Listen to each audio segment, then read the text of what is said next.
SIR விவகாரம் தொடர்பாக முதலமைச்சர் மு.க.ஸ்டாலின் தலைமையில் அனைத்து கட்சி கூட்டம் தொடங்கியிருக்கிறது.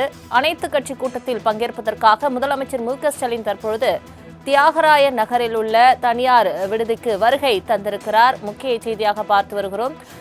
எஸ்ஐஆர் நடவடிக்கைக்கு எதிர்ப்பு தெரிவித்து அனைத்து கட்சி கூட்டம் இன்று கூட உள்ள நிலையில் 60 கட்சிகளுக்கு அழைப்பு விடுக்கப்பட்டிருக்கிறது. அதில் 44 கட்சிகள் கூட்டத்தில் பங்கேற்றுள்ளதாக தகவல் வெளியாகியிருக்கிறது.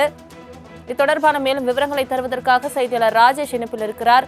ராஜேஷ், வணக்கம். தற்பொழுது எஸ்ஐஆர் நடவடிக்கைக்கு எதிர்ப்பு தெரிவிக்கும் விதமாக இன்று அனைத்து கட்சி கூட்டம் திமுக தலைவரும் முதலமைச்சருமான மு.க.ஸ்டாலின் தலைமையில் கூட இருக்கிறது. குறிப்பாக 60 கட்சிகளுக்கு அழைப்பு விடுக்கப்பட்ட நிலையில் 44 கட்சிகள் இந்த அனைத்து கட்சி கூட்டத்தில் பங்கேற்கின்றனர். என்ன மாதிரியான நடவடிக்கை எஸ்ஐஆருக்கு எதிர்ப்பு தெரிவித்து எடுக்கப்படும் என்று எதிர்பார்க்கலாம்? ஏற்கனவே பீகாரில் இதுபோல எஸ்ஐஆருக்கு எதிர்ப்பு தெரிவித்து ராகுல் காந்தி தலைமையில் நடைபயணம் உள்ளிட்ட பல்வேறு கட்ட போராட்டங்கள் நடைபெற்ற நிலையில் தமிழகத்தில் என்ன மாதிரியான நடவடிக்கை எடுக்கக்கூடும் என்று எதிர்பார்க்கலாம்? உள்ள விவரங்களை சொல்லுங்கள். வணக்கம். பீகார் சட்டமன்ற தேர்தலை ஒட்டி அம்மாநிலத்தில் வாக்காளர் பட்டியல் சிறப்பு தீவிர திருத்த பணிகள் மேற்கொள்ளப்பட்டு மொத்தம் 65 லட்சத்திற்கும் மேற்பட்ட வாக்காளர்கள் நீக்கப்பட்டார்கள். குறிப்பாக சிறுபான்மையினுடைய வாக்குகள் அதிகப்படியாக நீக்கப்பட்டதாக புகார் எழுந்தது. இதற்கு எதிர்க்கட்சிகள் கடுமையான எதிர்வினையை ஆற்றியிருந்தார்கள். இந்த நிலையில்தான் இரண்டாம் கட்டமாக தமிழ்நாடு உள்ளிட்ட 12 மாநிலங்கள் மற்றும் யூனியன் பிரதேசங்களில் வாக்காளர் பட்டியல் சிறப்பு தீவிர திருத்த பணிகள் வருகின்ற 4ஆம் தேதி முதல் இந்திய தேர்தல் ஆணையம் மேற்கொள்ள இருக்கிறது. தமிழ்நாட்டில் வாக்காளர் பட்டியல் தீவிர திருத்த பணிகளை அவசரமாக மேற்கொள்ளக்கூடாது. உரிய கால அவகாசம் கொடுத்து அதற்கான பணிகளை மேற்கொள்ள வேண்டும். நடைமுறை சிக்கல்கள் இல்லாமல் வாக்காளர் பட்டியல் சிறப்பு தீவிர திருத்த பணிகளை மேற்கொள்ள வேண்டும். ஏப்ரல் மாதம் சட்டமன்ற தேர்தலை வைத்துக் கொண்டு குறுகிய காலத்தில் வாக்காளர் பட்டியல் சிறப்பு தீவிர திருத்த பணிகளை மேற்கொள்ளக்கூடாது என திமுக உள்ளிட்ட எதிர்க்கட்சிகள் தங்களுடைய அந்த எதிர்ப்பை தெரிவித்திருந்தார்கள். இந்த நிலையில்தான் தற்பொழுது சென்னை டி நகரில் இருக்கக்கூடிய தனியார் விடுதியில் திமுக தலைமையிலான அனைத்து கட்சி கூட்டத்திற்கான அழைப்பு என்பது விடுக்கப்பட்டிருந்தது. கிட்டத்தட்ட 64 கட்சிகளுக்கு அழைப்பு விடுக்கப்பட்டிருக்கக்கூடிய நிலையில் 40க்கும் மேற்பட்ட கட்சிகள் பங்கேற்றிருக்கிறார்கள். குறிப்பாக தற்பொழுது திமுக தலைவரும் தமிழக முதலமைச்சருமான மு.க.ஸ்டாலின் தலைமையில் தற்பொழுது அனைத்து கட்சி கூட்டம் என்பது தொடங்கியிருக்கிறது. இந்த கூட்டத்தை பொறுத்த வரைக்குமே திமுக கூட்டணியில் இருக்கக்கூடிய பல்வேறு கட்சிகள் கலந்திருக்கிறார்கள். அந்த வரிசையில் பார்க்கும் பொழுது தமிழ்நாடு காங்கிரஸ் கமிட்டி சார்பாக செல்வ பெருந்தகை, திராவிடர் கழகம் சார்பாக கி வீரமணி, மதிமுக பொதுச் செயலாளர் வைகோ, விடுதலை சிறுத்தைகள் கட்சியினுடைய தலைவர் தொல் திருமாவளவன், மார்க்சிஸ்ட் கம்யூனிஸ்ட் கட்சியினுடைய மாநில செயலாளர் சண்முகம், இந்திய கம்யூனிஸ்ட் கட்சியினுடைய மாநில செயலாளர் வீரபாண்டியன், குறிப்பாக பார்க்க வேண்டுமென்றால் தேமுதிகவும் இந்த கூட்டத்தில் பங்கேற்றிருக்கிறார்கள். தேமுதிக தலைமை நிலைய செயலாளர் பார்த்தசாரதி இந்த கூட்டத்தில் பங்கேற்றிருக்கிறார். இப்படியாக பல்வேறு கட்சிகள் தொடர்ச்சியாக பங்கேற்றிருக்கக்கூடிய இந்த சூழ்நிலையில் அடுத்த கட்ட நடவடிக்கைகள் என்னவாக இருக்கும் என்பது அவர்கள் தொடர்ச்சியாக விவாதிப்பார்கள் என எதிர்பார்க்கப்படுகிறது. என்றால் இந்த கூட்டத்தை பொறுத்த வரைக்குமே எஸ்ஐஆர் என்பது தமிழகத்திற்கு மிகப்பெரிய ஒரு ஆபத்தை விளைவிக்கக்கூடிய ஒரு திட்டமாக இருக்கிறது என்று ஏற்கனவே கடுமையான எதிர்ப்பை திமுக பதிவு செய்திருக்கிறது. எந்த வகையில் பார்க்கும் பொழுது அதற்கான விழிப்புணர்வை மக்களிடையே ஏற்படுத்த வேண்டும் என்பதற்காக பல்வேறு கட்ட நடவடிக்கைகளை அவர்கள் தொடர்ச்சியாக மேற்கொள்வார்கள். பீகாரை பொறுத்த வரைக்குமே ராகுல் காந்தி நடைப்பயணம் என்பது மிகப்பெரிய தாக்கத்தை ஏற்படுத்தி இருந்தது. அப்படி இருக்கும் பொழுது தமிழகத்திலும் இந்த மாதிரியான ஒரு விழிப்புணர்வை மக்களிடம் ஏற்படுத்த வேண்டும் என்பதற்காக இந்த நடவடிக்கைகள் மேற்கொள்வதற்கான அந்த நடவடிக்கைகளுக்கான ஆலோசனை கூட்டமாக இந்த ஆலோசனை கூட்டம் பார்க்கப்படுகிறது. அதே போல இந்த அனைத்து கட்சி கூட்டத்தை பொறுத்த வரைக்குமே அதிமுக, பாஜக, அன்புமணி தலைமையில் இறங்கக்கூடிய பாமக உள்ளிட்டவைகளுக்கு அழைப்பு என்பது விடுக்கப்படவில்லை.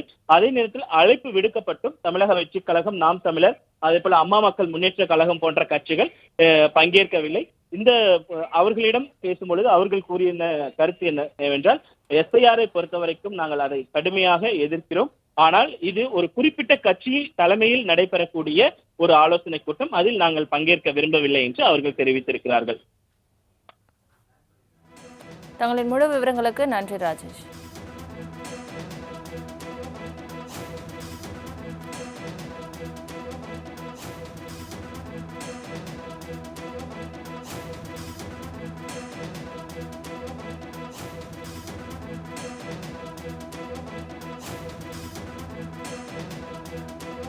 எஸ்ஐஆர் கூட்டத்திற்கு எதிர்ப்பு தெரிவித்து அனைத்து கட்சி கூட்டம் தொடங்கியிருக்கிறது. அனைத்து கட்சி கூட்டத்தில் வைகோ, திருமாவளவன், செல்வ பெருந்தகை, கமலஹாசன் உள்ளிட்டோர் பங்கேற்றிருக்கின்றனர்.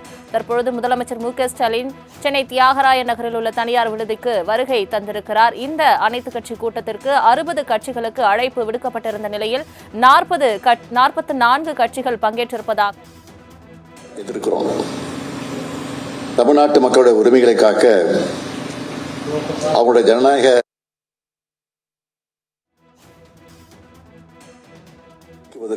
தந்திரம் மட்டுமே. அதைத்தான் பீகார்ல செஞ்சாங்க.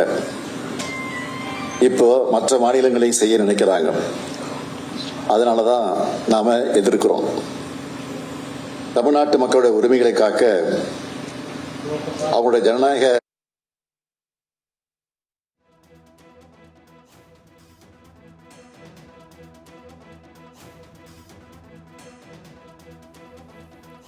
வாக்காளர் சிறப்பு பட்டியல் தீவிர திருத்த பணி 4ஆம் தேதி தொடங்க இருப்பதாக இந்திய தேர்தல் ஆணையம் அறிவித்ததை அடுத்து தற்பொழுது தமிழகத்தில் எஸ்ஐஆருக்கு எதிர்ப்பு தெரிவித்து அனைத்து கட்சி கூட்டமானது தொடங்கியிருக்கிறது. முதலமைச்சர் ஸ்டாலின் தலைமையில் இந்த கூட்டம் தொடங்கியிருக்கிறது. சென்னை தியாகராயர் நகரில் உள்ள தனியார் விடுதியில் இந்த கூட்டம் கூடியிருக்கிறது. 60 கட்சிகளுக்கு இந்த கூட்டத்தில் பங்கேற்பதற்காக அழைப்பு விடுக்கப்பட்டிருந்த நிலையில் 44 கட்சிகள் பங்கேற்றிருக்கின்றனர். குறிப்பாக தமிழகம் உட்பட 12 மாநிலங்களில் இந்த எஸ்ஐஆர் பணி நவம்பர் 4ஆம் தேதி தொடங்கி நடைபெறும் என்று தேர்தல் ஆணையம் அறிவித்ததை தொடர்ந்து இதனால் சிறுபான்மையின் வாக்குகள் பறிக்கப்படும் என்றும், ஏற்கனவே பீகாரில் இந்த எஸ்ஐஆர் பணி நடந்து 65 லட்சம் வாக்காளர்கள் நீக்கப்பட்டதை தொடர்ந்து அங்கு பல்வேறு போராட்டங்கள் வெடித்த நிலையில் தற்பொழுது இதற்கு எதிர்ப்பு தமிழகத்தில் நடவடிக்கையானது எடுக்கப்பட்டு வருகிறது. அதன் தொடர்ச்சியாக இன்று அனைத்து கட்சி கூட்டத்தில் கூடியிருக்கிறது. முதலமைச்சர் ஸ்டாலின் தலைமையில் இந்த கூட்டம் கூடியிருக்கிறது. பல்வேறு நடவடிக்கைகள் எடுக்கப்படும் என்ற எதிர்பார்ப்பும் எழுந்திருக்கிறது. தமிழகத்தில் 4ஆம் தேதி எஸ்ஐஆர் பணி தொடங்கக்கூடிய நிலையில் தற்போது அனைத்து கட்சி கூட்டம் முதலமைச்சர் ஸ்டாலின் தலைமையில் கூடியிருக்கிறது. 64 கட்சிகளுக்கு அழைப்பு விடுக்கப்பட்டுள்ள நிலையில் 44 கட்சிகள் இந்த கூட்டத்தில் பங்கேற்றிருக்கின்றனர்.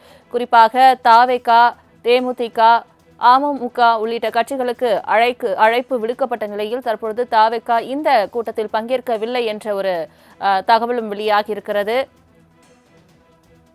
முக்கிய செய்தியாக நாம் பார்த்து வருகிறோம். எஸ்ஐஆருக்கு எதிர்ப்பு தெரிவித்து அனைத்து கட்சி கூட்டம் தொடங்கியிருக்கிறது. எஸ்ஐஆர் செயல்பாட்டில் அடுத்த கட்ட நடவடிக்கைகள் தொடர்பாக அனைத்து கட்சி கூட்டத்தில் ஆலோசனையானது நடைபெற்று வருகிறது.